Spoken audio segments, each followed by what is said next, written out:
Yeah, absolutely. I was proud of the kids with the way they bounced back on Saturday. It's the character of a great team that can, go down somewhere, not obviously play your best basketball, struggle to shoot from the floor against Angelo. I thought for the most part, in a lot of ways, we played hard and did some good things. I mean, but when you shoot, unfortunately, as bad as we did, it's hard to win a game in that. And so, unfortunately, we didn't shoot the ball very well. But to bounce back and then to have a great shooting game, and honestly, like go blow for blow with UTPB because they were shooting phenomenally well in that first half too, and we kind of traded blows there. But the second half really buckled down. They started missing some shots, and I felt like we stayed consistent on the offensive end and be able to get a little separation there and win that game. I was really proud of the kids. We talked last week. I remember one of the last questions I asked you was talking about playing on the road and what challenges that presents. Do you feel like your girls kind of really attacked that, especially at UTPB? Yeah, I mean you gotta be extremely tough to go win a road game in any conference, and especially the Lone Star. I mean, it's a very difficult league to win games in. I mean, you've got a lot of really good basketball teams in this league, so to be able to go on the road, and just split that road trip, the mentality, especially when you lose the first game. Sometimes you win the first game, and then we'll see what happens in the second game. But to lose the first game, unfortunately, the way we did, and just didn't shoot well, and just did some other things that we know we could do better, and then come back and do those things, it speaks volumes about this team.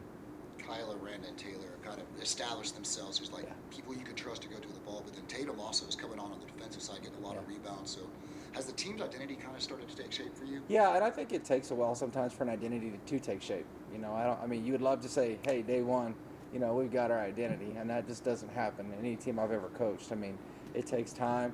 And really, ever since I've been here and every place I've been, I mean, it's just different points of the season where you see the identities and those things change. And so I think our identity is where we obviously want to keep it defense and rebounding. I mean, we want to still continue to do those things, but offensively, we want to have great execution. And I thought against UTPB, we did a great job of executing, getting to our spots, and doing what we needed to do offensively. So overall, I was really proud of the kids for that. Fast break points there was a big differential between you guys, obviously having a lot more than them. How important is it to make sure that you're getting it back down that way and getting those easy points? Yeah, part of getting transition opportunities is rebounding. You got to be a good rebounding team, because if you can get great rebounds, you can get that ball out and get going.